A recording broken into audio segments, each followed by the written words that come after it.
What we've been talking about is how with our identity comes a set of actions. And if our identity comes from Christ, that transformation that happens, it changes everything. And then this morning we talked about the trials that we face in life, and they are inevitable and they are coming. And when they come, we can have joy in them if they can help break our clutches off the things of the world and the idols in our life, and if it can turn our head to God. Here's the thing, when it comes to trials, normally in those moments of trials, a temptation comes along. When we're most vulnerable, when there's stuff happening weighing us down, typically in those moments, a little voice inside of our head will start to suggest we do things that in other contexts we wouldn't consider. If you were handed like a test with A/B multiple choice, is this a good idea or is this a bad idea? You would say, that's a bad idea. But in the trial, there's this temptation and suddenly you're like, I think maybe it's okay. And suddenly we start entertaining ideas, and not just entertaining them, but also like justifying doing things that we would never consider doing under any other circumstance. So there was this thing that started happening. My voice is cracking like some of your voices. It's not a good sign. We're at the beginning and it's already cracking.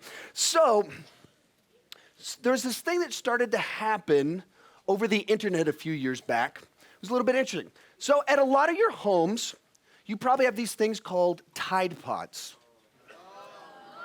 And I suspect you've never been at home by yourself and been like, hey mom, I'm hungry, get the Tide Pods. Like, it never happened. You've never been in the kitchen and then she came home with the groceries and you see the Tide Pods and you're like, that would really hit the spot. But maybe you're at a friend's house and there's a whole bunch of you and you're really obnoxious and it's really late at night and you had way too much Red Bull, and suddenly there's this voice in your head that like, what if we should challenge ourselves? Like, it's good to step outside your comfort zone and do things you wouldn't normally do. Like eat a Tide Pod. And suddenly, this thing that is the craziest thing you've ever imagined became this weird internet phenomena of people eating Tide Pods. Hopefully none of you have eaten Tide Pods. I sure hope not. But we all have these things where in any other circumstance, you'd never do it by yourself. But in that moment of the trial, suddenly it seems like, hey, a pretty good idea. Or for an example, in my life, if you had ever, when I was young, 2 years ago, right now, asked me, is it okay to open your Christmas presents by yourself 2 weeks before Christmas, I would answer, no, that's probably not a good idea. My mother has always loved to do big, gigantic Christmases. She loves to see a Christmas tree with just presents all underneath it. So growing up, that was our home. Around Christmas season, presents everywhere. And one day I was home alone, just like the movie. And I see the Christmas tree with all these presents. And this voice starts talking to me saying, hey, you need to know what's inside those presents. I was like, I do need to know what's inside those presents. That's a good point. It's basically already yours. She bought them for you. Why not just take a look? You can always rewrap them. It's like, true, I can. I'm really good with duct tape. I should probably give this a try. Do it, man. How would she ever find out? And you need to find out what's in there. So I'll just kind of started just ripping paper off the presents. Eventually, I've opened all of my presents. And then the voice in my head says, hey, man, you know your mom's going to come home and you're going to get caught. And I was like, I am going to get caught. You know, she's going to take all your presents back. And I was like, she's going to take all my presents back. What have I done? Yeah, that was real foolish. Why would you do that? I don't know why I would do that. So I was like, I'll rewrap all the presents. And so I start just grabbing paper wherever I can find it and wrapping it around things and grabbing the duct tape. Anything I see as quick as I can. It's like, she's going to be home in like 10 minutes wrapping things. Eventually grab the cat, accidentally wrap the cat, put the cat under the tree, just wrapping things left and right all around. and then see my mom's car driving down the road. I was like, I can't be in here. So run into the other room, put on TV. She comes home. Hey, walks through the house, looks at the Christmas tree room. Something's not quite right here. Walks into the room I'm in. I'm watching the news or something like that. She knows something's up. Like, wait, what just happened? Why is he on that channel? Hey, Sean, can you come here real quick? Yeah. Why is the cat with the wrapping paper? Oh, that is interesting. What happened there? Why are all your presents suddenly hideous? What do you mean hideous? Uh-oh. And in this moment, suddenly, my little plan to take a little sneak peek kind of messed things up for me. Got caught, and so she returned half the presents, got new presents. She's too generous, so she got a whole new set of, if my kids had done that, it's just I guess we're not having Christmas this year, kids. But with her, she still let me have them because she's so into big Christmases.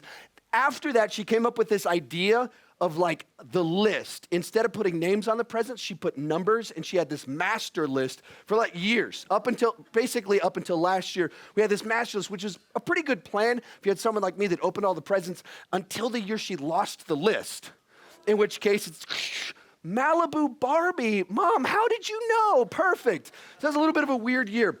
Why do I say all this? Because all of us have these things that we've done. You can think through that thing. It's I know that was stupid. I knew I would get caught. I knew I shouldn't do it. I knew where that was leading. But in the moment, for some reason, it feels right. And when you're in the middle of a trial, when you're in the points where life is hardest, you're most susceptible, you're most vulnerable to giving in. So we're going to be in James chapter 1 again, continuing right from where we left off this morning. And throughout this, he's going to keep going back to this idea of being deceived, both in today's talk and tomorrow's. It says in James 1:16, do not be deceived, my brothers. And that's this key idea that inside of temptation is always deception. So we're going to rewind a few verses. Verse 13, the first deception. Let no one say when he is tempted, I am being tempted by God. For God cannot be tempted with evil, and he himself tempts no one. So, got a blank on here? Actually, you don't have a blank. I put in they asked for my notes for the booklets a month ago, and then I looked at my PowerPoint slide, and I realized that one of the blanks you would have filled in, if you'd gone along with the way I'm going to teach this and what's in your booklets, you would have written down, deception comes from God. And I was like, okay, that's probably not right. So I actually put a note on here. Don't fill that in. Temptation does not come from God. The first deception is that temptation comes from God. There's this desire sometimes to say that temptation is coming from God or to blame him. And that's not the way it works. Will God allow there to be a Christmas tree with a lot of presents? Yes. Will God allow me to be home alone with the presents? Yes. Will God speak into my ear? You should open all the presents. No. Will God allow you to have friends? Yes. Will God allow you to have friends and Tide Pods in the house? Yes, he will. Will God say to you, eat the Tide Pod, do it. Man, just think of how cool you'll look eating a Tide Pod. Will God do that? No. So God allows circumstances. We have a world where you can make choices, but God's not the voice in your head tempting you to do all the crazy stuff that in these moments sometimes you do. So what's the truth on this one? It says this in verse 14. But each person is tempted when he is lured and enticed by his own desire. So the truth, this one is the blank, temptation comes from within. Temptation comes from within. And on a certain level, this is kind of common sense level. When it comes to the things you're tempted with, they're things you actually want. There's something in that moment that you think you will gain, and therefore you make the crazy choice. I wanted knowledge. If you're with your friends with the Tide Pods, you want to fit in. You want to be the crazy, the funny person. Or you can think of whatever that is for you when you're in that moment of temptation, at a party, in a relationship. There's something that you think that you get out of it. Like when it comes to like dieting, there's not a lot of people that you're like, I just have a problem eating way too much celery. Like I just keep eating celery. I've got a problem. Buckets of celery everywhere around. You don't hear that. It's always chocolate, candy, ice cream, pizza. There's all these other things that people are way overeating. Celery, normally not the one. Because we're tempted with things that we actually desire. You can get kind of silly examples. If we all walked outside, I've been told heroin is quite addictive. If we walked outside and someone's like, hey guys, want some black tar heroin? Pretty sure you all would be like, I think I'll pass. Because there's no desire there. I mean, I haven't tried it, haven't given it a shot, but so maybe I'm judging it prematurely, but I'm pretty sure we'd all say no to that. So we're not tempted towards that. But there's other things that have been put in front of you, and in that moment, you went, I'm going to go for it. You've been at that party. You've been at your friend's house late at night, and the parents aren't there. And in that moment, you thought, I guess I'll get away with it. Guess no one will notice. And so suddenly you start doing something that otherwise you would never consider doing. And the language that it uses is actually kind of fishing language. It actually says, lured and enticed. So I don't really know anything about fishing, actually. So I went and bought the largest thing because it's a visual aid. But when you think about lures and how it all works, the whole idea is to trick the fishy into seeing something that it thinks that it wants.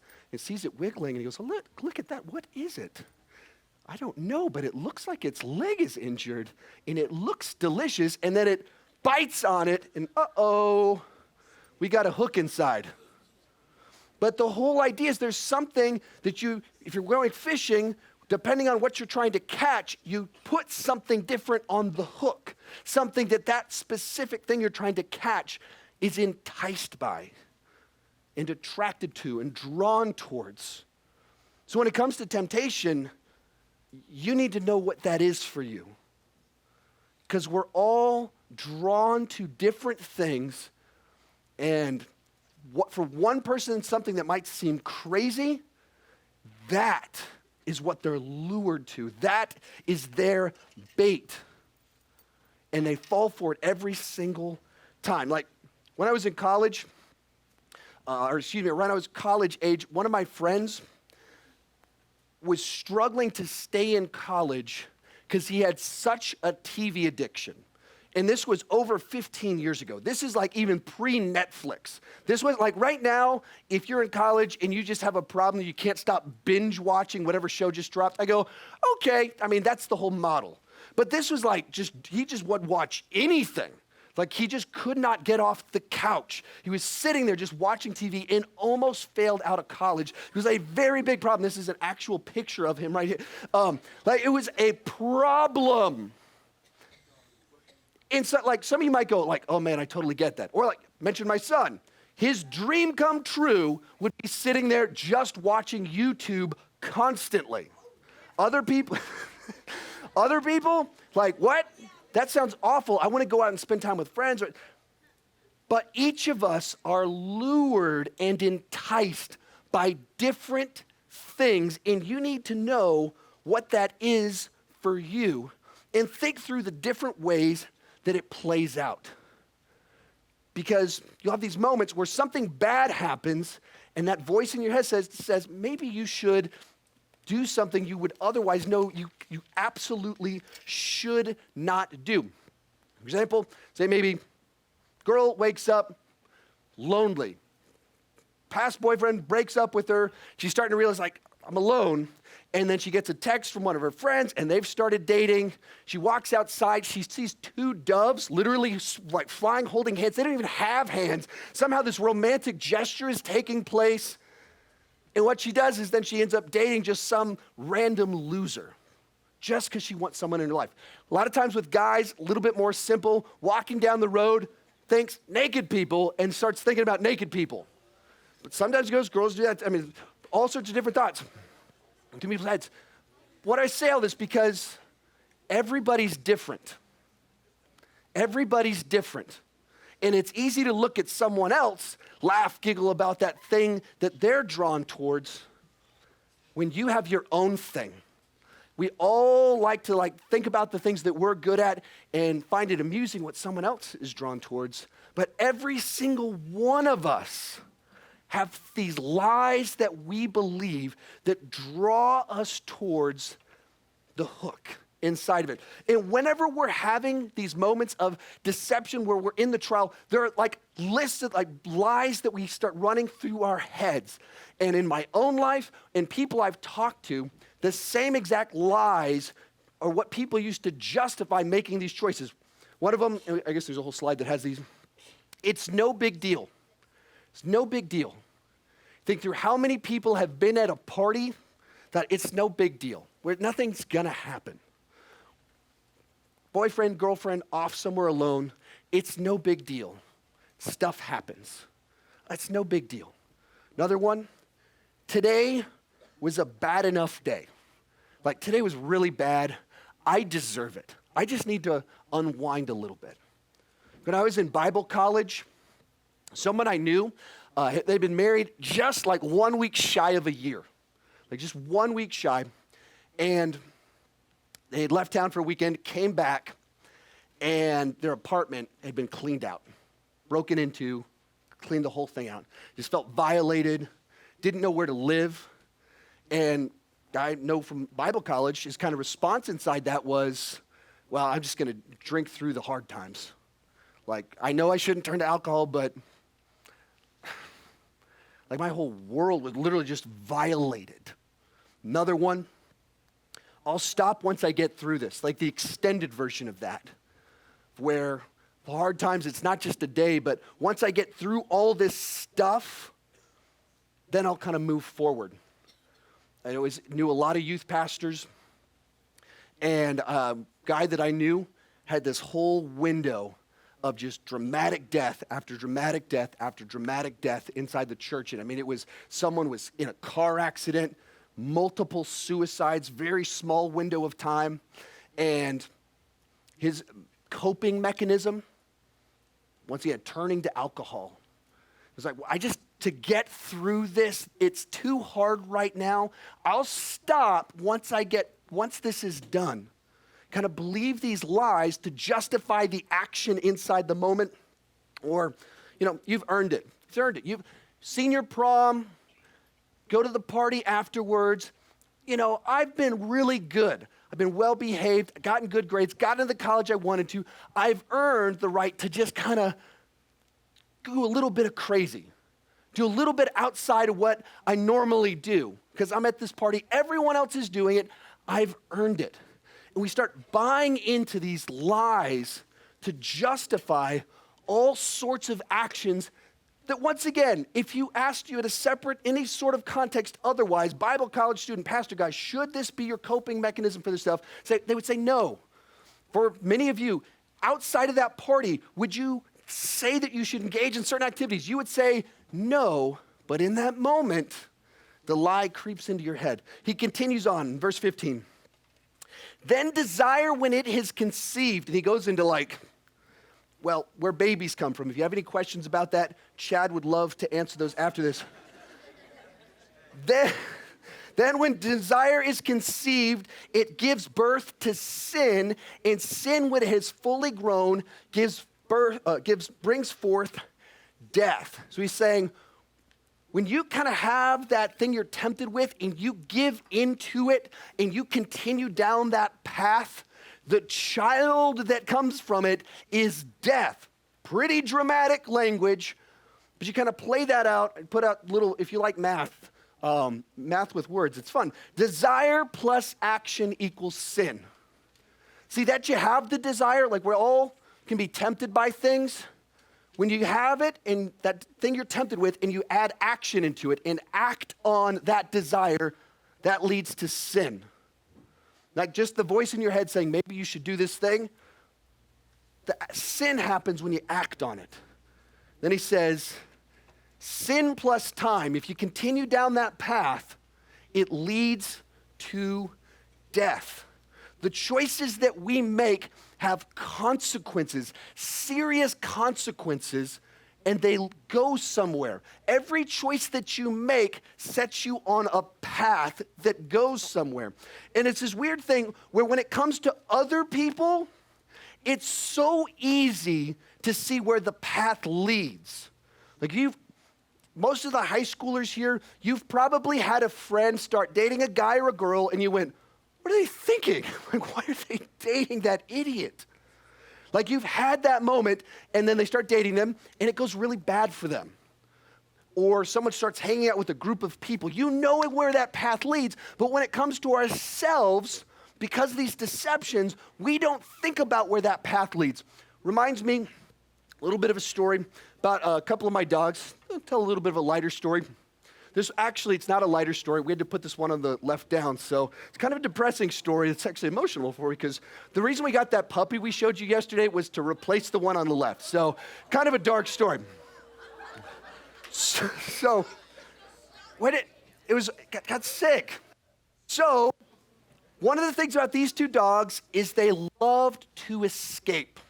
They loved to run, and they were both very athletic dogs. The one on the right, he's now old and has gained a lot of weight, so he cannot jump the fence anymore, so that's kind of helpful. But not as athletic as used to be. But they both used to be super athletic dogs, and they figured out we had a bad fence. It was wobbly. We replaced it, and then one day one of them ran up to it and realized he could just hop over it. And then she went, wait, we can hop over the fence, and she hopped over it. And so then we're like, oh man, our dogs keep escaping. So we went and got an invisible fence where they put like the wire under the ground, and you can see like around her neck, she's got the shock collar deal. Like, we don't want to shock our dogs. We just don't want them to escape and die. So one day I'm in the backyard. She is so passionate about escaping and so hardcore. Even though she's got the shock collar, she's been trained on not to jump and what happens. And she's so intense, they had to give her the most intense one they had. They kept giving her collars and she would just charge through it. Like, all right, this is like the extreme X death collar. Like, it's actually illegal in 49 states, but Texas is awesome, so you can have one. And we put this around her neck. Now I'm in the backyard with her, and she charges for the fence, jumps up. I'm super athletic, so I run towards her, grab her tail, and start pulling as hard as I can as she's trying to escape. She grabs the top and is pulling herself as I'm dragging her. And so, first off, it's pretty mean to pull a dog's tail. So I'm pulling the dog's tail with all of my might. She's on top of the fence, and I'm seeing it press into her chest. And then I look at her neck, and it's convulsing, gyrating from the electric shocks going into her neck. And I'm like, what? I'm torturing my dog, right? This is pretty sick. But what's the alternative? I can play this out. She jumps the fence, runs into the road, hamburger meat. Actually, it would be dog meat. But I guess you could make a burger out of dog if you so desired. But what? Yeah, now my wife's walking out of the room. She's mad at me. So, shh. But we love these dogs. That's why we did this. She's the best dog we've ever had. And she's trying to escape, whether to run away because she just loves to run, and she doesn't see where the path leads. She doesn't know. She doesn't have a GPS. And even if she she doesn't know how to read things. She would get lost or die or start, all these horrible things, and can't see where the path leads. So often, pastors, your youth leaders, they look at the choices you're making and we go, why can't they see where this leads? How do they not know this is going to end so badly? That's one of the big reasons that we do this, is we see you're on that path that only ends poorly. For me, one of the, referenced back the story about it being no big deal, about the parties and the stuff that happens. And for me, it's kind of is a big deal. One of the genres of movies I don't really like to review and I don't really appreciate are this genre that it's get to the party genre, like Booksmart, Blockers, Superbad. And they're movies about high schoolers trying to get to a party so that they can do drugs and each other. And it's romanticizes incredibly dangerous behavior. Do they make me laugh? Sure, a lot of things can make me laugh. But inside of it, it's romanticizing you guys behaving wildly irresponsibly. And Hollywood loves to tell these stories. And to me, I see those stories and I think, at one point in time, my dad was just some random high schooler with his friends, and they went, want some beer? He went, sure, I'd love some beer. And decides to drink beer. And that little choice, it's no big deal. He buys into that lie. And his alcoholism wreaked havoc on my childhood and has had consequences to this day. Like my memories of elementary school were of my mom and sister and I trying to figure out which bar he was at and what he was up to. There were things that happened that at the time when I was young, I thought they were funny stories. And one point in time, I was like 23, 24, telling one of these stories about my dad hitting us with a 2x4 because he was like going to spank us with something different. And I went, wait, if any one of my students came to me and told a funny story about their dad hitting them with a 2x4, I would be legally obligated to call the police. I just realized I was abused as a child. And it was like this very strange moment for me because it was always kind of an amusing story, but it wasn't amusing. That was just a coping mechanism for me. So going back to my dad, at some point in time in his life, innocent enough party, someone gives him beer, and that set him on a path to where those choices literally led to his death when I was 20 years old, and he drank himself to death. When I was about 10th grade, something like that, he went to a doctor that told him, if you do not stop drinking, you will not see your son graduate high school. Well, he saw me graduate high school because he stopped drinking for a few years, and then he started back up. 2 years after high school, he drunk himself to death. And the process of watching my dad, who is this incredibly intelligent, successful man, just deteriorate in a matter of months, just wrecked me. And it's still stuff that, you can tell I joke about a lot of stuff. I'm pretty open about a bunch of things. There's a bunch of stories that I've barely even told my wife because I don't want to go back to those places. All of it goes back to, at some point in time, he believed a lie that set him on a path that literally led to his death. In each of us, we make these choices where we decide to believe the lie that this is real, and we don't see the hook. See, there's always more on the line than you think.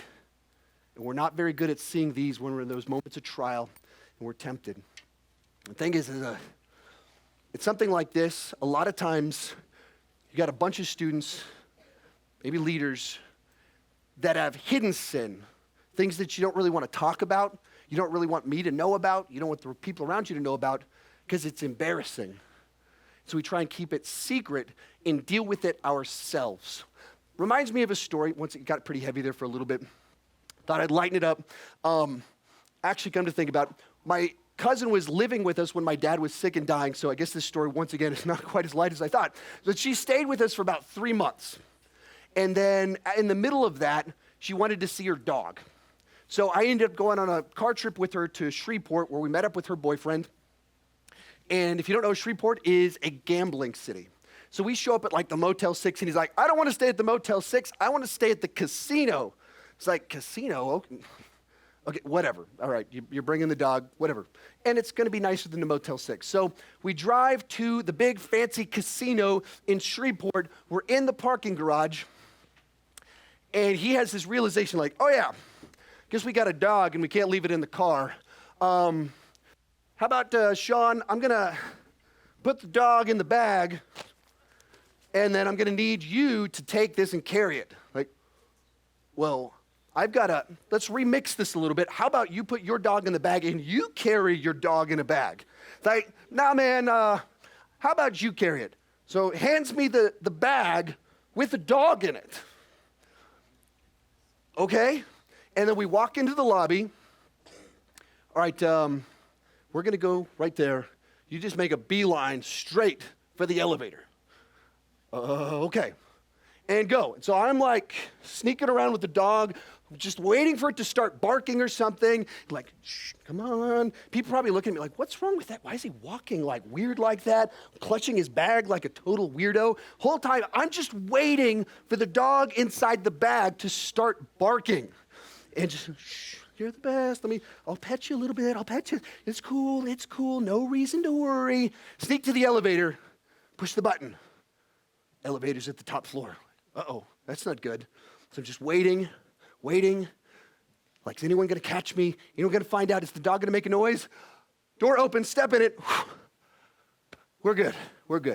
And then, of course, we get to the room, and I'm like, wait, we've got to make it like 12 more hours without this dog barking. And every time it goes to the bathroom, we got to put the dog back in the bag and walk through the lobby to take it somewhere to go to the bathroom. Whole time worrying, is it going to bark? Are we going to get caught? What's going to happen? Luckily, the dog didn't bark, and we didn't get caught. Why do I say all that?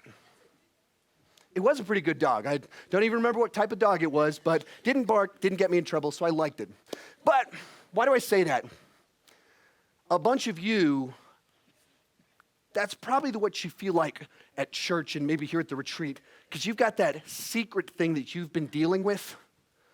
What's been going on with you and your boyfriend, your girlfriend, what you have been doing for a while at these parties, what you do, look at it on your phone every night.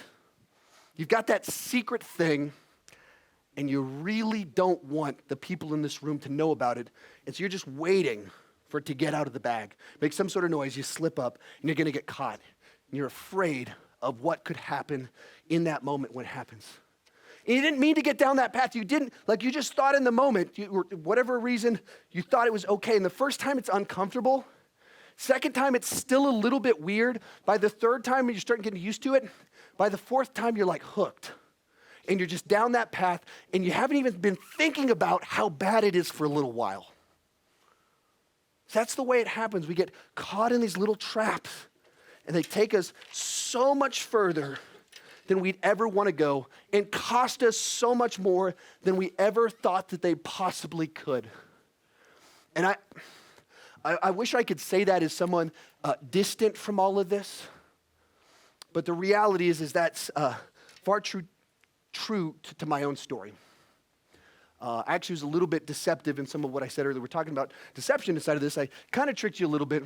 I mentioned a couple stories earlier about a youth pastor or a Bible college friend whose apartment was robbed when he'd been married about 1 year. That wasn't really a friend of mine. It was just me. I guess I'm friends with myself, so it's kind of true. But that was me. And my coping mechanism, the lie that I believed was, this is a really bad day.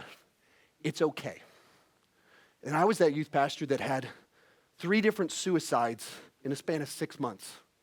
And I wasn't prepared to deal with the weight of that. And instead of turning to God, turned to alcohol. Now, it all actually goes back 15 years back. The first time I ever drank alcohol, one of my best friends, his brother, was involved in some accident where he probably attempted to kill himself. And he was in a coma. I had to go tell my friend, your brother's in a coma. We don't know if he's going to make it. That night, he came over to my house with some alcohol. I was over 21. It was legal. But this was also after my dad had already died from alcohol. And I knew my genetics. I knew it was probably wise for me. But in that moment, guy's in coma. I'm over 21. We're not doing anything dangerous. It's okay for today. And it set me on a path that took a very long time, over a decade, to kind of slowly taking unwise choices down a path that if someone else watched the choices I made, they wouldn't say, that guy's got a problem, unless they knew my family history. And if they knew my thoughts of like, I know I'm being very unwise right now, all leading to the year 2013, where it was just tragedy after tragedy after tragedy. And when the trials came, when the hard times came, I mentioned one of my students committing suicide in the last talk. That was something for me that just absolutely destroyed me. And what did I do in that moment? How did I cope with it? I turned to alcohol. And it absolutely wrecked my life. And to the degree that at one point in time I had to resign from ministry very publicly. And there's nothing about any of it. There was easy, fun.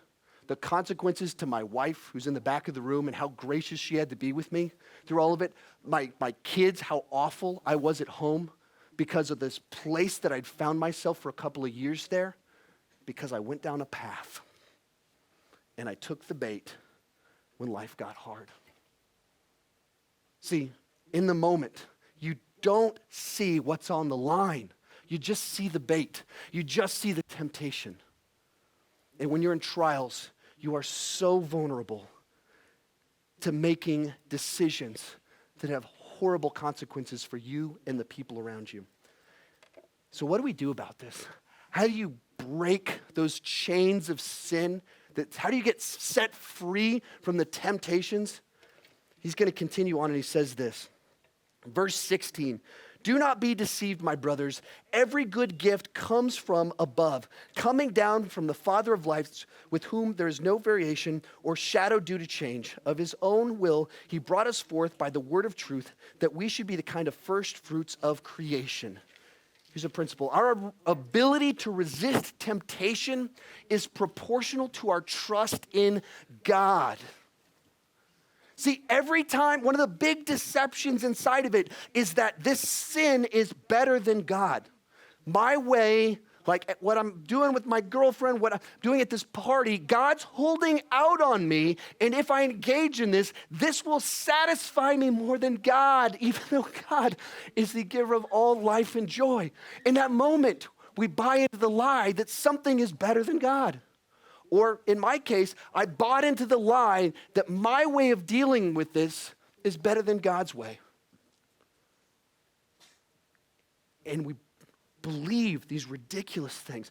Our ability to battle temptation is directly proportional to our belief that God isn't holding out on us, our trust that God really wants the best for us.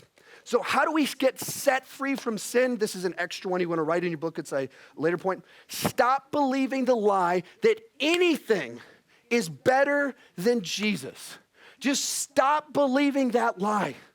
Stop believing the lie that he's holding out on you, that you need to do something else to be satisfied. You just have to smash that thought out of your head and turn to God as the ultimate source. He's going to continue on. He says this. My dear brothers and sisters, take note of this.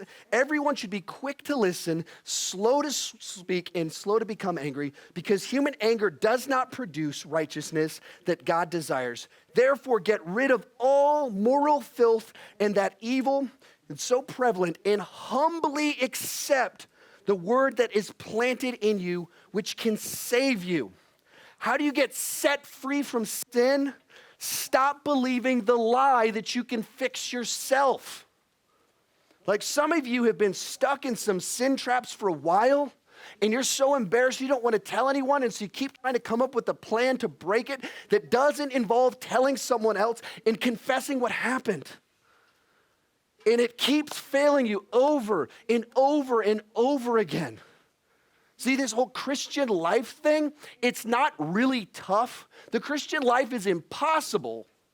There's only been one person ever who was able to pull the thing off, and he was so good at it that they named the whole thing after him. His name is Jesus. It's always been about him and his plan, and him working in through us and inside of us.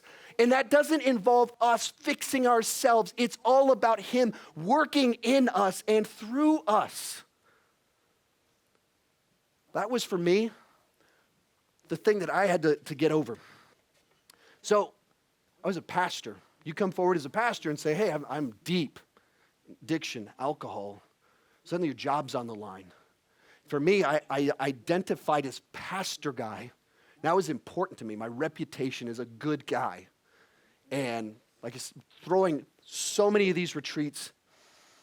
And if I'm going to get the help I need, that means I have to confess this, and I lose this important ID thing that I cared so much about, my reputation, what people think about me. I cared more what people thought about me than actually being healthy, actually being a disciple. See, this whole weekend is about Your most important identification needs to be in Christ, following Christ, being committed to him. But for some reason, we get it all backwards and we care about other things first and our reputation. And when that happens, that's pride. What does the passage say? Humbly accept the word.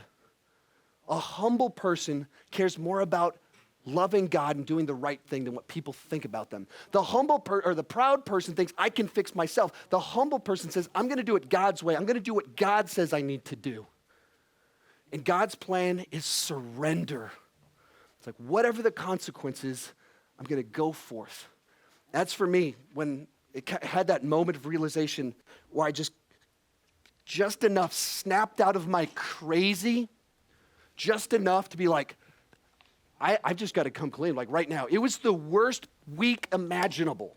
It was literally the middle of boot camp. Some of you were at that boot camp, and I just disappeared because I resigned and went to go get treatment and help for myself. And I went to the elder board and I said, whatever you want me to do, I will do it. Here's everything that there is for you to know. I will do exactly what you want me to do. If you want to tell me to leave and go to a different church, we'll go do that. If you want it, whatever it is, I submit to your plan for my life because I need to get healthy with God and get right spiritually. Whatever that costs me, that's what needs to happen. If you want to know what it takes to get set free from the chains that are holding you back, the sin in your life, it's not more willpower. I have people, because I've shared my story of dealing with alcohol on my YouTube channel, I have people frequently ask me, hey, what do I need to do? What are some life hacks and tricks to beat addiction? There's no life hacks. It's a life transformation thing. I don't have any cool tips for you. It's this simple. Jesus died for my sins. He was buried, he rose, and he was seen. And the gospel changes everything.